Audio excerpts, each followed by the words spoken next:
केंद्रीय वित्त मंत्री निर्मला सीतारमण ने आज संसद में 2023 से 24 का केंद्रीय बजट पेश किया। The efficient implementation of many schemes with universalization of targeted benefits has resulted in inclusive development. Some of the schemes are 11.7 crore household toilets under Swachh Bharat mission, which is achieved, 9.6 crore LPG connections under Ujjwala, 220 crore COVID vaccination of 102 crore persons. संसद में पेश किए जाने से पहले केंद्रीय cabinet ने budget को मंजूरी दे दी है। 2024 में लोकसभा चुनाव होने हैं। इस अवधि में यह नरेंद्र मोदी सरकार की दूसरी पाली का आखिरी बजट था। वहीं वित्त मंत्री सीतारमण का 5वां बजट है। उन्होंने 2024 में लोकसभा चुनाव को ध्यान में रखकर तमाम बड़े ऐलान किए। सर्विस क्लास को खुश करने के लिए बजट के टैक्स रिजिम में बड़ी घोषणा की गई है। अब 7 लाख रुपए तक की सालाना आय वालों को अब कोई टैक्स नहीं देना पड़ेगा। इसके साथ ही उन्होंने पुरानी टैक्स व्यवस्था खत्म करने का ऐलान किया।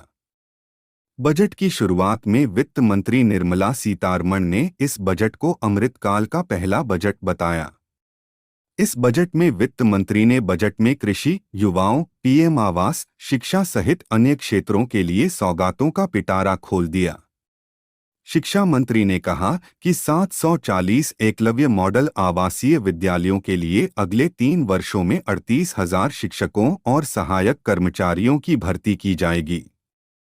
सीतारमण ने युवाओं के लिए प्रधानमंत्री कौशल विकास योजना 4.0 लॉन्च करने का ऐलान किया है। बुधवार को पेश बजट में महात्मा गांधी राष्ट्रीय ग्रामीण रोजगार गारंटी अधिनियम मनरेगा के लिए आवंटन में आश्चर्यजनक रूप से भारी कमी करते हुए इसे 60,000 करोड़ रुपए किया गया है। ऐसा इस तथ्य के बावजूद है कि वित्त वर्ष 2023 के लिए संशोधित अनुमान 89,400 करोड़ रुपए था, जो 73,000 करोड़ रुपए के बजट अनुमान से अधिक था। नरेंद्र मोदी सरकार के इस पूरे कार्यकाल में इस साल का आवंटन पिछले 4 बजटों की तुलना में सबसे कम है। गौर करने वाला पहलू यह भी है कि कोविड-19 महामारी के दौरान ग्रामीण गारंटी योजना के तहत मांग में भारी वृद्धि हुई है। सर्वेक्षण किए गए ब्लॉकों में 39 परिवारों को मनरेगा में एक भी दिन का काम नहीं मिल सका। पर्याप्त धन की कमी अतीत में भी एक समस्या रही है, जिसे लेकर अध्ययन बताते हैं कि इसके चलते श्रमिकों को भुगतान में देरी हो रही थी।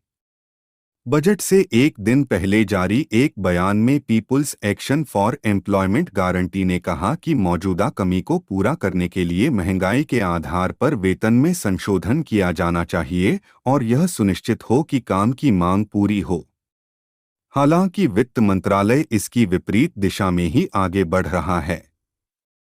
कृषि ऋण लक्ष्य को बढ़ाकर 20 लाख करोड़ रुपए कर दिया गया है और एक अन्य लोकलुभावन उपाय में पीएम आवास योजना के लिए आवंटन 66% बढ़ाकर 79,000 करोड़ रुपए कर दिया गया है।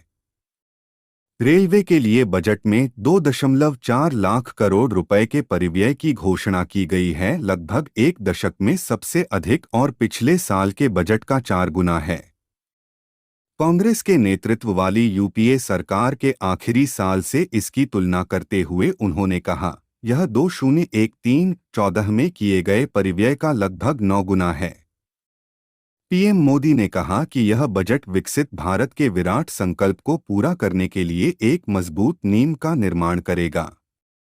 यह आज की आकांक्षी समाज, गांव, गरीब, किसान, मध्यम वर्ग सभी के सपनों को पूरा करेगा।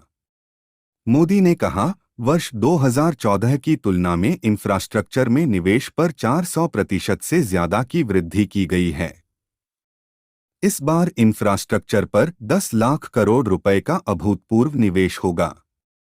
यह निवेश युवाओं के लिए रोजगार और एक बड़ी आबादी के लिए आय के नए अवसर पैदा करेगा। हमारे करोड़ों विश्वकर्माओं के जीवन में बहुत बड़ा बदलाव आएगा। गांव से लेकर शहर तक में रहने वाली हमारी महिलाओं के जीवन स्तर में बदलाव लाने के लिए कई बड़े कदम उठाए गए हैं। उन्हें अब और ताकत के साथ आगे बढ़ाया जाएगा। कांग्रेस के अध्यक्ष मल्लिकार्जुन खड़गे ने कहा कि बजट 2 से 4 राज्यों के चुनाव को देखते हुए पेश किया गया है। यह बजट नहीं, इलेक्शन स्पीच है। उनकी जो भी बातें उन्होंने बाहर कही है, वैसे जुमले इस बजट में डालकर इसे पेश कर दिया गया। बजट में महंगाई और मुद्रास्फीति में इजाफा है, जिस पर ध्यान देना चाहिए था। जबकि दिल्ली के मुख्यमंत्री अरविंद केजरीवाल ने कहा कि इस बजट में महंगाई से कोई राहत नहीं मिलेगी, उल्टे इस बजट से महंगाई बढ़ेगी। उन्होंने कहा कि बेरोजगारी दूर करने की कोई ठोस योजना नहीं है।